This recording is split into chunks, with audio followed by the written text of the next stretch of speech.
napapansin sa iyong mga kapaligiran. Kay dumi na ng hangin, pati na ang mga ilog natin. Hindi na masama ang pagpunla at malayong-layo na rin ang ating narating. Ngunit masdan mo ang tubig sa dagat, dati kulay asin, ngayon'y naging itim.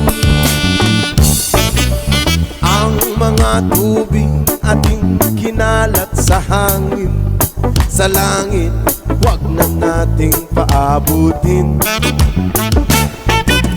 Upang kung tayo'y pumanaw man sa riwang hangin, sa langit natin matitikman. Mayroon lang akong hinihiling sa aking pagpanaw, sana ay tagulan. Gitara ko ay aking dadalhin upang sa ulap na lang tayo magkantahan. Ang mga bata ngayon lang isinilang, may hangin pa kayang matitigman. May mga puno pa kaya silang aakyatin, may mga ilog pa kayang lalanguyan.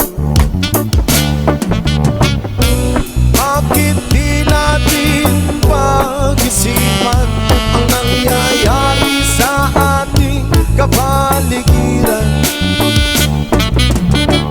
Hindi na masama ang pagpunlan kung hindi nakakasira ng kalikasan.